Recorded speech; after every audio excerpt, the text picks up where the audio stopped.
बच्चों, आज हम पाठ 4 गणित के शीर्षक और माध्यिकाओं में आओ जाने वाला भाग देखेंगे। इससे पहले वाले वीडियो में हमने थोड़ा याद करे में हमने अंतःकेंद्र और परिकेंद्र बनाना सीखा, जो बहुत ही ज़रूरी है आगे की कक्षाओं के लिए। इसलिए उसे मैं बनाकर दिखाई थी और आप लोगों को भी कहा था कि नोटबुक में फेयर में बना लेना।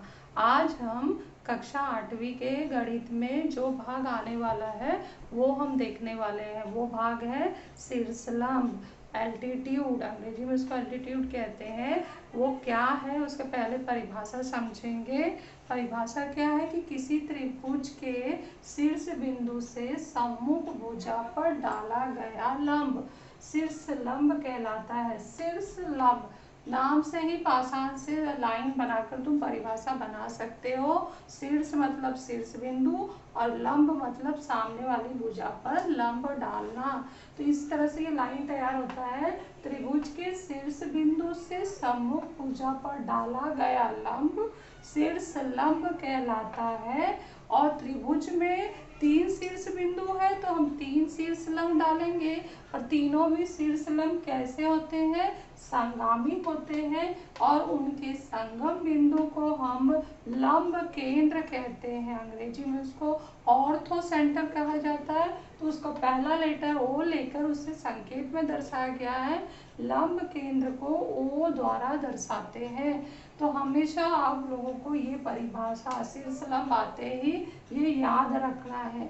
जब तक आप गणित पढ़ रहे हो आगे की भी कक्षाओं में आप सभी को ये परिभाषा याद रखना है कि लंब केंद्र क्या होता है और उसका संकेत क्या होता है और उसका परिभाषा क्या है। अब हमारे किताब में शीर्ष लंब डालने के लिए हम त्रिभुज के शीर्ष बिंदु से सम्मुख भुजा पर लंब डाल रहे हैं। डालने के लिए 3 कृतियां दी गई हैं। ये कृतियां त्रिभुज के प्रकार पर आधारित है। त्रिभुज के कितने प्रकार होते हैं? अगर हम कोणों से द्वारा पूछे तो कोण के आधार पर 90 अंश वाला जो कोण होता है बना होता है उस त्रिभुज को हम समकोण त्रिभुज कहते हैं, पहला। दूसरा, यदि किसी त्रिभुज में एक कोण अधिक कोण हो तो वो कहलाता है अधिक कोण वाला त्रिभुज। और तीसरा, अगर तीनों कोण 90 से छोटे हो तो वह कहलाता है न्यून कोण वाला त्रिभुज। तो इन तीनों भी त्रिभुजों में हमें शीर्ष लंब डालने हैं और उन्हें संगामी बताने हैं और उनके संगम बिंदु अर्थात लंब केंद्र को ओ द्वारा दर्शाना है। और साथ में ये भी बताना है कि ये जब संगम बिंदु प्राप्त होता है तो ये कहाँ होता है? त्रिभुज के शीर्ष बिंदु पर होता है, त्रिभुज के बाएं भाग में होता है या त्रिभुज के अंत भाग में होता है। तो ये सब जो बातें हैं ये कृति करने पर ही हमें याद आएगा कि हमें क्या करना है, क्या बताना है। तो स्टार्ट करते हैं। सबसे पहले कृति अपना तुम लोग नोटबुक और कंपास साथ में रखो और जैसे ही यहाँ स्टार्ट होगा तुम लोगों भी स्टार्ट कर दो। सबसे पहले यहाँ पर पाठ 4 का नाम आओ जाने शीर्षलंब किसे कहते हैं परिभाषा लिख लेना है। उसके बाद कृति 1 के लिए डायग्राम बनाना है और शुरू करना है।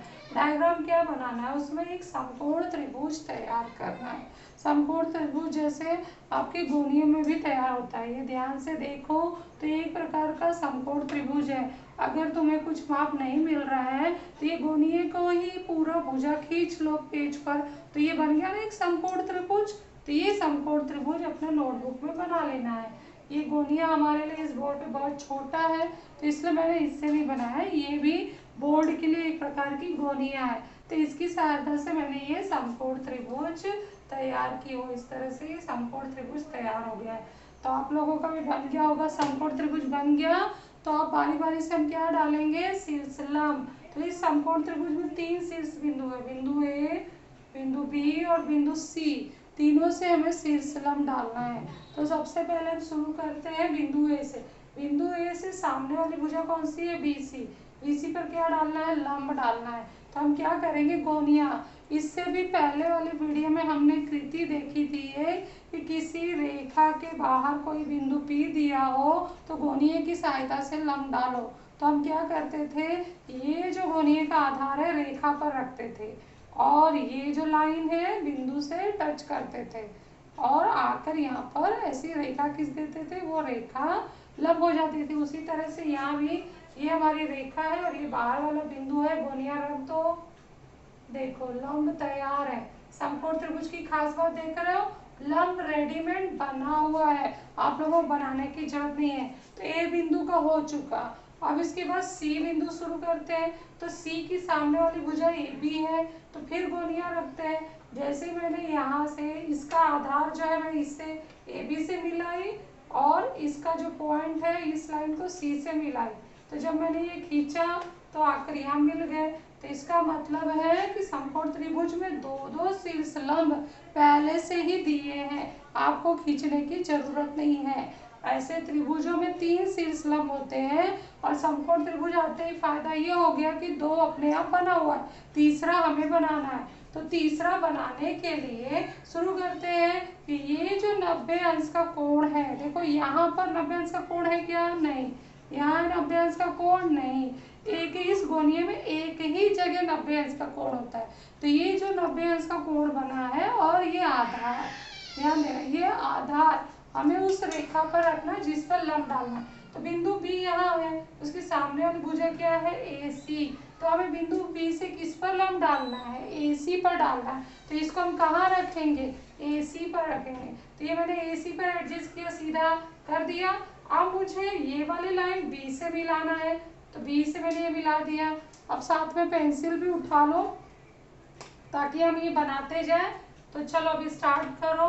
पहले मैंने यहाँ पे एसी पे रखा और फिर मेरी ये वाली लाइन एसी से पहले मिला लो आधार से आधार, और उसके बाद आगे बढ़कर ये देखो बी से ये टच हो गया ये लाइन, और इस तरह से इसको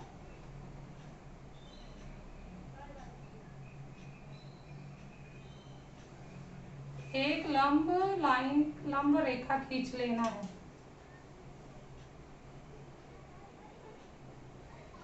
तो इस तरह से 3 शीर्ष लंब समकोण त्रिभुज के बन गए हैं और तीनों भी आकर एक लंब यहाँ पर है, एक लंब यहाँ पर है, एक लंब यहाँ पर है। तीनों भी लंब आके कहाँ मिल रहे हैं? बिंदु बी पर। और बिंदु बी क्या है? बिंदु बी वह है समकोण त्रिभुज का समकोण बनाने वाला शीर्ष बिंदु। समकोण त्रिभुज का समकोण जहाँ बनता है वहीं तीनों शीर्ष लंब आके मिलते हैं। तो अगर हमें इस आकृति से निष्कर्ष पर जाना हो कि कहाँ शीर्ष लंब मिलते हैं, उनका लंब केंद्र कहाँ प्राप्त होता है, देखो शीर्ष लंब जहाँ मिलते हैं वो संगम बिंदु होता है और संगम बिंदु कहलाता है लंब केंद्र। तो समकोण त्रिभुज में समकोण त्रिभुज का लंब केंद्र बिंदु मतलब ओ समकोण बनाने वाले शीर्ष बिंदु पर होता है। तो ये देखा तुमने समकोण बनाने वाला शीर्ष बिंदु, आगे समझ में सबको? ठीक है, इसका प्रैक्टिस करने सबसे आसान था। अब थोड़ा सा अलग कठिन स्तर का जो है, लेकिन आसानी से तुम लोग बना लोगे अगर तुम लोग ध्यान देते हो, ध्यान से देखोगे।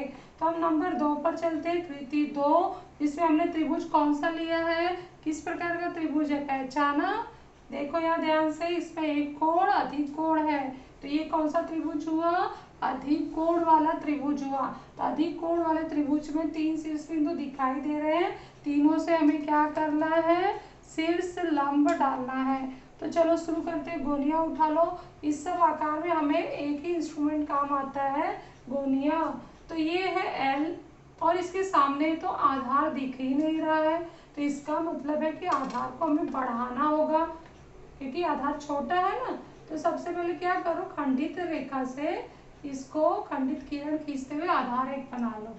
एल के लिए बिंदु एल से हमने सामने वाली भुजा पे लंब डालना है। तो हम क्या करेंगे, ये 90 जो है इस रेखा पर रखेंगे और ये वाली लाइन किससे टच करेंगे? एल से।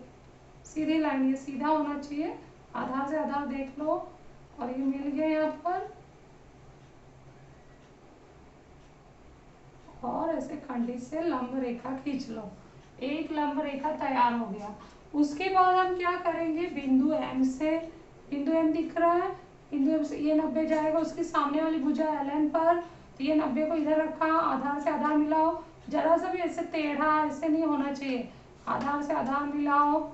और उसके बाद ये लाइन एम से टच करो, पास में ले जाओ एम के। ठीक है, ये मेरा लंब तैयार हो गया एम बिंदु से एल एन पर, एम शीर्ष बिंदु से। अब मुझे क्या करना है, एन से डालना है यहाँ से लंब, लेकिन इधर फिर जगह खाली है, तो जगह खाली है तो इसका मतलब मुझे ये वाली भुजा एल एन को आगे बढ़ाना है। तो एल एन को आगे बढ़ाओ, किरण बना के आगे बढ़ा दिया। ठीक है, अब क्या करेंगे हम लोग, यहाँ पर ये जो 90 है इस किरण पर रखेंगे, आधार पर, आधार बना के, आधार और सीधा सीधा देखो आधार रखा है, ये देखो यहाँ पे दिखाई दे रहा है, ये देखो। पहले इसको मैच करो, ये सीधा होना चाहिए, उसके बाद इसको मैच करो।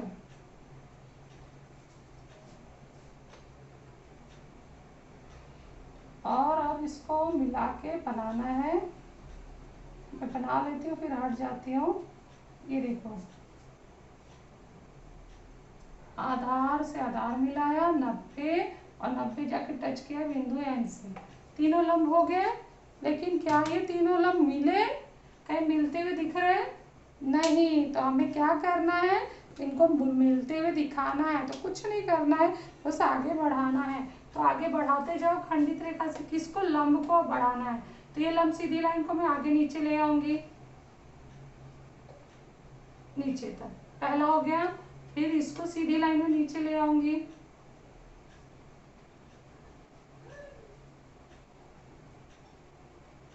ठीक है, दूसरा। फिर ये तीसरे को मैं नीचे ले आऊंगी,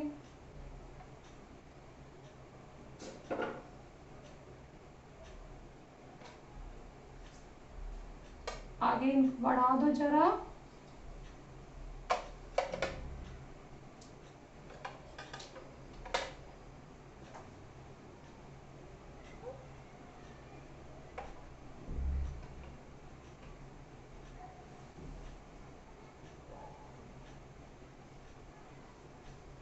ठीक से बढ़ाना है,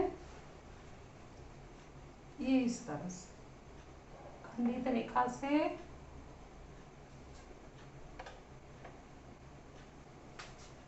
लाइन टेढ़ी नहीं जाए, थोड़ी सीधी बनानी है।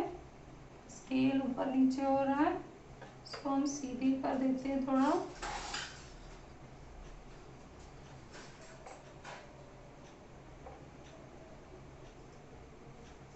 पीछे मिलाना है, और ये हमारा बिंदु ओ है, तीनों लंब केंद्र पीछे मिल रहे हैं। और ये कहाँ पर है लंब केंद्र, त्रिभुज तो यहाँ है हमारा, तो ये त्रिभुज के बाहर आया है।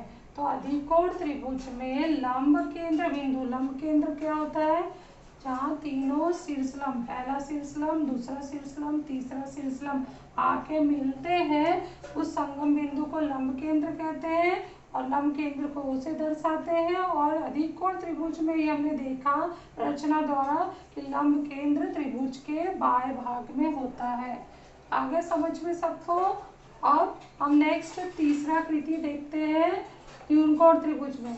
ध्यान दिया, यहाँ पर कृति 2 में, यहाँ मैं कोष्टक में कुछ लिखी हूँ कि प्रश्न संग्रह 4.1 का चौथा सवाल हूबहू ऐसे है। तो मान लीजिए कि चौथा सवाल मैंने यहाँ करके दिखा दिया है।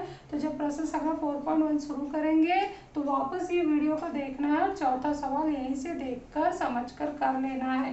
कृति 3 में भी कोष्टक में मैं लिखी हूँ कि जो मैं न्यूनकोण त्रिभुज ले रही हूँ PQR, वो 4.1 का दूसरा सवाल है।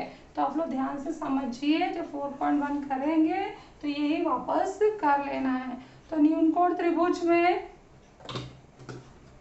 तुम्हें शीर्षलंब खींचना है, तो बारी बारी से शुरू हो जाओ।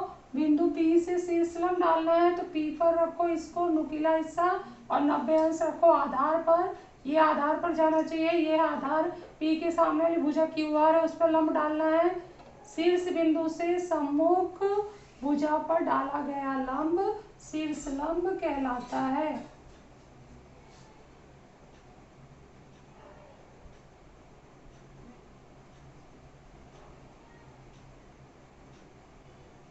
इस तरह से खंडित इससे शीर्षलंब खींचना है। ये हमारा बिंदु P से शीर्षलंब हो गया। उसके बाद नेक्स्ट है बिंदु R से मिलाते हुए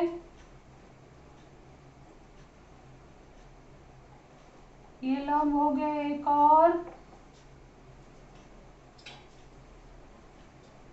और एक बिंदु Q से सामने वाली भुजा पर, Q से रखा है मैंने और सामने वाली भुजा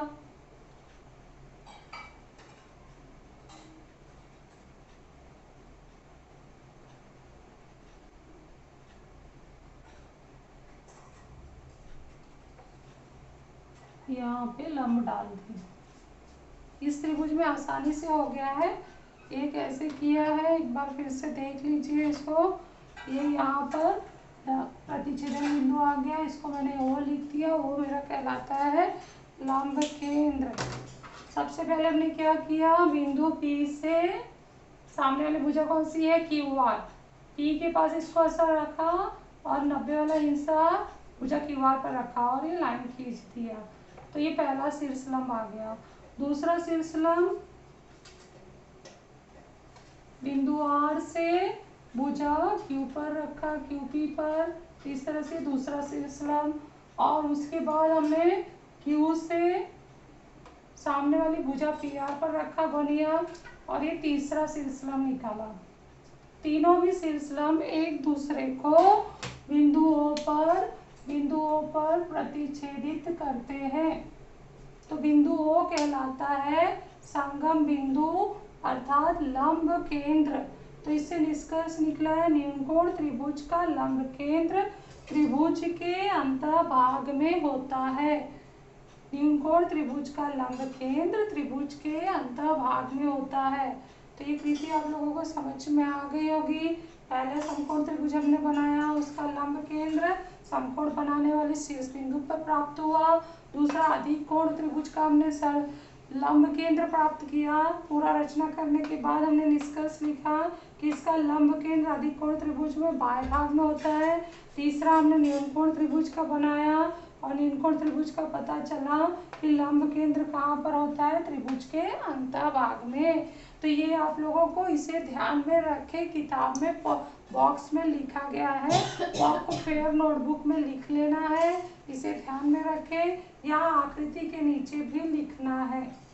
तो ध्यान से देख लीजिए और फेयर नोटबुक में बना लीजिए।